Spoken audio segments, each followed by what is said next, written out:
वफाकी वजारत दाखिला ने बुलेट प्रूफ गाड़ियां खरीदने की पॉलिसी का ऐलान कर दिया। मुल्क में 3 करोड़ रुपए तक टैक्स अदा करने वाला शख्स या 30 करोड़ रुपए टैक्स अदा करने वाला कंपनी ही बुलेट प्रूफ गाड़ी खरीद सकेगी। बुलेट प्रूफ गाड़ी खरीदने वाले अफराद की खुफिया इदारों से सिक्योरिटी क्लियरेंस भी लाजमी करार दे दी गई है। मज़ीद तफसीलात जानेंगे डॉन न्यूज़ के नुमाइंदे खावर हुसैन से।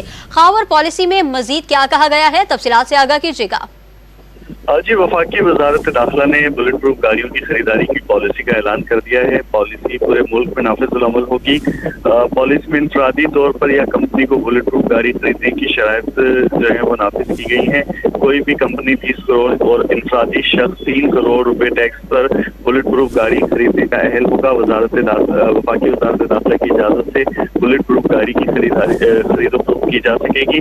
30 करोड़ टैक्स देने वाले को 2 गाड़ियां, जबकि 50 करोड़ टैक्स देने वाले को 3 गाड़ियां लेने की इजाजत होगी। 1 अरब टैक्स देने वाले को 4 गाड़ियां और 1 अरब से ज़ायद टैक्स देने वाले को 6 गाड़ियां खरीदने की इजाजत होगी। बुलेट प्रूफ गाड़ियों की 6 माह में टैक्स की अदायगी न होने पर बुलेट प्रूफ गाड़ी की इजाजतनामा मनसूख कर दिया जाएगा और सूबाई महकमा एक्साइज बुलेट प्रूफ गाड़ियों की रजिस्ट्रेशन करने का मजाज होगा और बुलेट प्रूफ गाड़ियों का डेटा वजारत दाखिला को फराहम किया जाएगा। रियासत मुखालिफ अफराद कत्ल, अगवा और डकैती के मुल्ज़िमात बुलेट प्रूफ गाड़ी खरीदने के लिए अहल नहीं होंगे और बुलेट प्रूफ गाड़ी खरीदने के लिए अफराद की खुफिया इदारों से सिक्योरिटी क्लियरेंस कराना लाजमी होगा। सरकारी इदारे, अरकान पार्लियामेंट और गैर मुल्की शख्सियात के लिए बुलेट प्रूफ गाड़ी खरीदने के लिए अलग शराइत होंगी। जी, खबर तफसीलात से आगाह कर रहे थे, आपका शुक्रिया।